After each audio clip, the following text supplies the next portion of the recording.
আপুনি দেখিলে আপোনাৰো চকু কপালত উঠিব এগৰাকী 60 ঊৰ্ধৰ ব্যক্তি আৰু সেই 60 ঊৰ্ধৰ ব্যক্তিগৰাকীৰ ওপৰত এক প্ৰকাৰ তালিবানী শাস্তিৰে অমানৱীয় কাণ্ড সংঘটিত কৰিলে এগৰাকী তথাকথিত ছাত্ৰ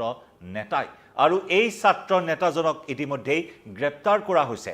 যি ছাত্ৰ নেতাই আনক নীতি শিক্ষা দিয়ে সেই ছাত্ৰ নেতা সেই তথাকথিত এজন ছাত্ৰ নেতাৰ এই কৰ্মকাণ্ডই সকলোকে লজ্জানত কৰিছে সকলোকে আচৰিত কৰি তুলিছে যে এগৰাকী পিতৃ বয়সৰ এগৰাকী পিতৃতুল্য 60 ঊৰ্ধৰ ব্যক্তিৰ ওপৰত কেনেদৰে এনে ধৰণৰ নিৰ্যাতন চলাব পাৰে তাকো এগৰাকী ছাত্ৰ নেতা এটা ছাত্ৰ সংগঠনক নেতৃত্ব দিয়া গুৰু দায়িত্ব থকা এগৰাকী ছাত্ৰ নেতাই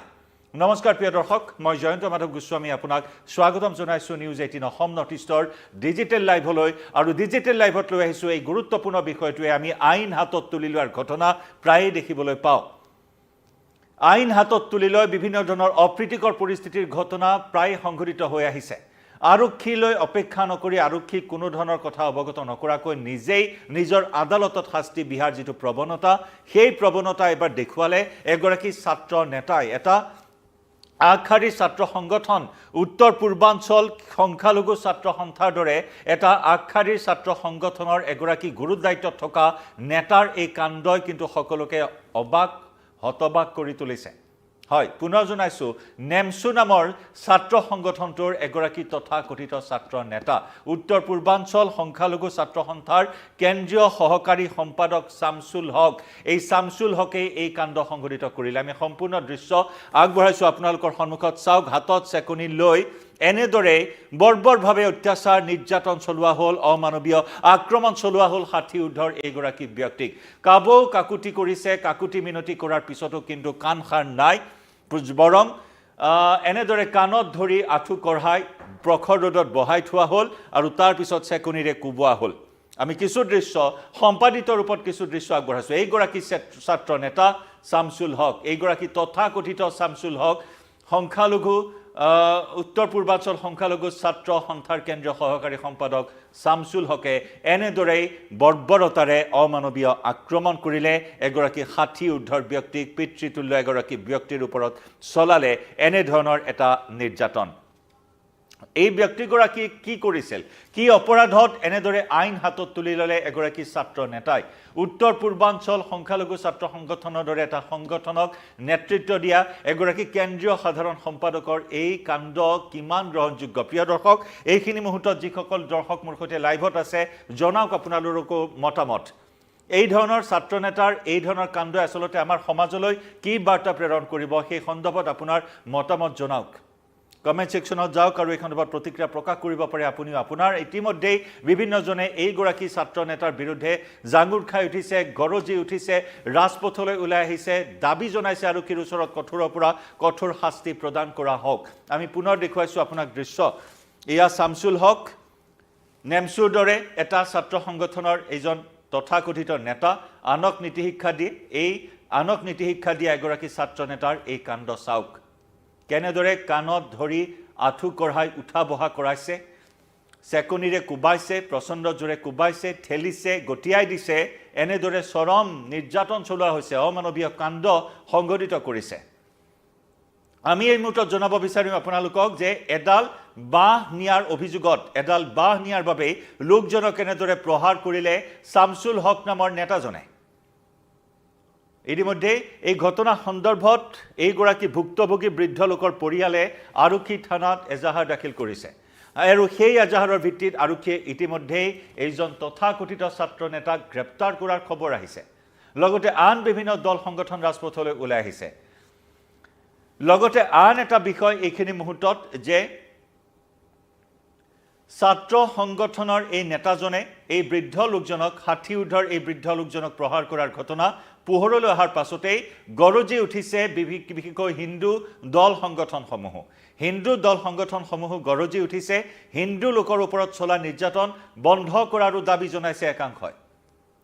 হিন্দু লোকৰ ওপৰত চলোৱা আক্ৰমণ এই লোকজন 60 ঊৰ্ধৰ এই ভুক্তভোগী লোকজন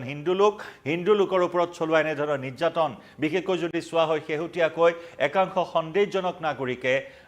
অসমৰ ভূমিত অসমৰ লোকৰে নিৰাপত্তা নাইকিয়া কৰাৰ দৰে ঘটনাও সংঘটিত হৈছে অতি উদ্বেগজনক অতি স্পৰ্শকাতৰ বিষয় মহানগৰীৰ পাৰ্শ্বৱৰ্তী একাংশ স্থানত সন্দেহযুক্ত লোকে খিলঞ্জীয়া লোকক মাৰধৰ কৰা খেতি কৰিবলৈ নিদিয়া পথাৰলৈ যাব নোৱাৰা পৰিস্থিতিৰ সৃষ্টি কৰাও বিগত সময়ছোৱাত পৰিলক্ষিত হৈছে গতিকে এই বিষয়সমূহতো যথেষ্ট উত্তেজনায় বিৰাজ কৰা পৰিলক্ষিত হয় ঠায়ে ঠায়ে তাৰ মাজতে এগৰাকী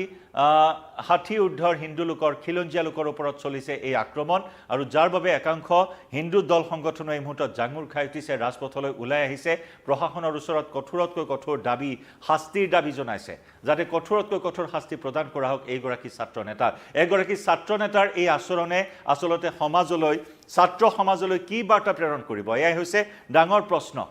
কি নৈতিক বাৰ্তা প্ৰেৰণ কৰিব এনে ধৰণৰ কাণ্ড এগৰাকী ছাত্ৰ নেতাৰ অপৰাধ কৰিছে ঠিক আছে আৰক্ষীক অৱগত নকৰাকৈ নিজেই চৰম শাস্তি নিজৰ আদালতত কিয় বিহিলে পিতৃতুল্য এগৰাকী ব্যক্তিৰ ওপৰত বাহ এডাল নিছিল বাহডাল নিয়াৰ অপৰাধতে এনেদৰে আক্ৰমণ চলোৱা হ'ল তাৰ পিছত বৃদ্ধ লোকজনে কাকুতি মিনতি কৰিলে ক্ষমা খুজি তৎপোৱা নাই কিন্তু তাৰ পিছতো এনেদৰে অগ্নিৰ ক্ষোভৰ উদ্গিৰণ বৰশী থাকিল লোকজনৰ ওপৰত ছাত্ৰ নেতাজনৰ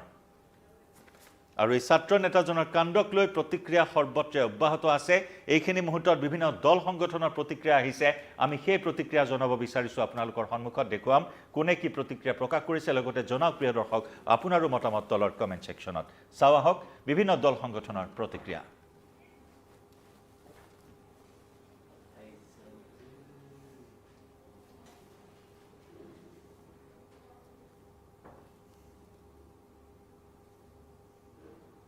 আসলতে ছাত্ৰ সংগঠনৰ জন্ম হৈ সমাজখনক পৰিচালনা কৰিবৰ বাবে সমাজ ব্যৱস্থাটোক ঠিক কৰিবৰ বাবে আৰু সামাজিক যিটো ব্যৱস্থাপনা থাকে অন্য সমাজৰ লগত মিলি চলাৰ সেই ব্যৱস্থাপনা লৈ পেলাই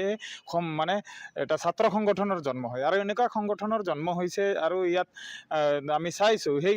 ব্যৱস্থাপনা কেনেকুৱা সাংবিধানিক বস্তুখিনি কি আছে আসলতে কি হয় সমাজৰ লগত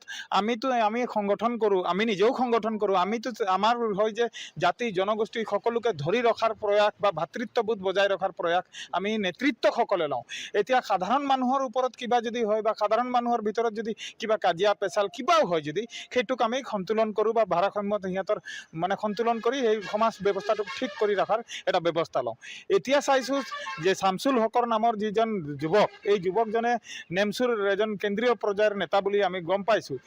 কিন্তু তেখেতে যে এজন সহজ সৰল আৰু সবতকৈ দুৰ্ভাগ্যজনক কথা এটা কি যে প্ৰায় 4 ফুট মানৰ এটা বাঁহক লৈ পেলাই তেখেতে তাৰমানে যেনেকুৱা ধৰণৰ প্ৰহাৰ কৰিলে প্ৰহাৰ কৰাৰটো দূৰৰ কথা লগে লগে নীল ডাউন কৰাইছে আসলতে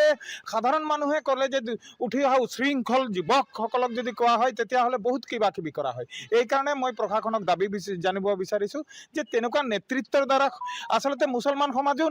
সুৰক্ষিত নহয় একদম চিধা কথা অসমীয়া সমাজটো দূৰৰে কথা মুছলমান সমাজও সুৰক্ষিত নহয় এনেকুৱা ধৰণৰ মানসিকতাৰ যদি নেতৃত্ব লৈ থাকিব এইকাৰণে নেমচুৰ কেন্দ্ৰীয় পৰ্যায়ৰ সকলো পৰ্যায়ক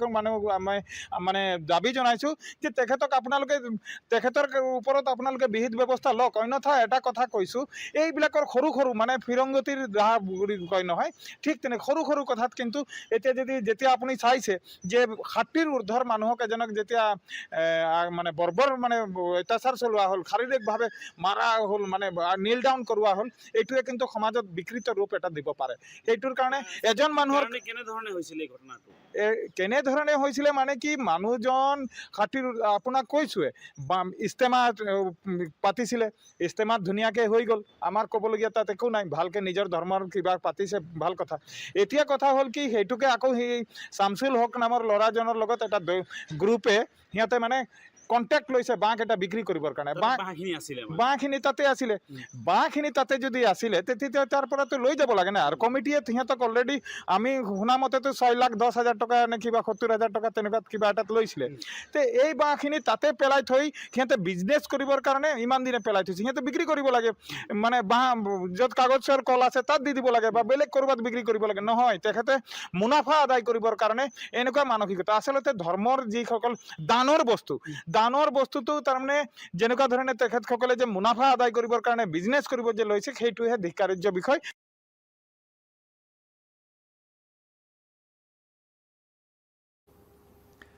আৰু সেয়া ইতিমধ্যে বিভিন্ন দল সংগঠনে তীব্ৰ প্ৰতিক্ৰিয়া প্ৰকাশ কৰি কৈছে যে কেৱল এই ছাত্ৰ নেতাজনৰ নৈতিক যি দায়িত্ব নৈতিক যি নেতৃত্ব দিয়া তেওঁৰ যি দায়িত্ব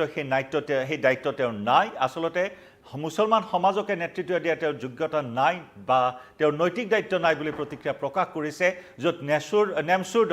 নেমছুৰ দৰে এটা ছাত্ৰ সংগঠনক নেতৃত্ব দি আহিছে এই ধৰণৰ প্ৰতিক্ৰিয়া প্ৰকাশ কৰিছে বিভিন্ন দল সংগঠনে সাধাৰণতে এনেকুৱা ধৰণৰ দৃশ্য আমি বিদ্যালয়সমূহত দেখিবলৈ পাওঁ এটা সময়ত বিদ্যালয়ত চেকনিৰ আগত বিদ্যা যি আমাৰ আপ্তবাক্য শাৰী আছে শিক্ষাগুৰুৱে ছাত্ৰৰ ওপৰত কোনো অবাধ্য ছাত্ৰৰ ওপৰত এনেধৰণৰ শাস্তি দিয়া দেখিবলৈ পোৱা যায় কাণত ধৰি আঁঠু কঢ়াই বহাই থোৱা হয় কিন্তু এইবাৰ এজন বৃদ্ধৰ ওপৰত এনেধৰণৰ অমানৱীয় অমানসিক অত্যাচাৰ চলালে এগৰাকী দায়িত্বশীল ছাত্ৰ নেতাই কিন্তু এই ছাত্ৰ নেতাগৰাকীৰ নৈতিক দায়িত্ব নাই বুলি ইতিমধ্যে সৰ্বত্ৰে প্ৰতিক্ৰিয়া প্ৰকাশ কৰিছে প্ৰিয় দৰ্শক আপুনি জনাওক আপোনাৰ মতামত এই ধৰণৰ লজ্জাজনক এটা কাণ্ডক লৈ আপুনি কি ভাবে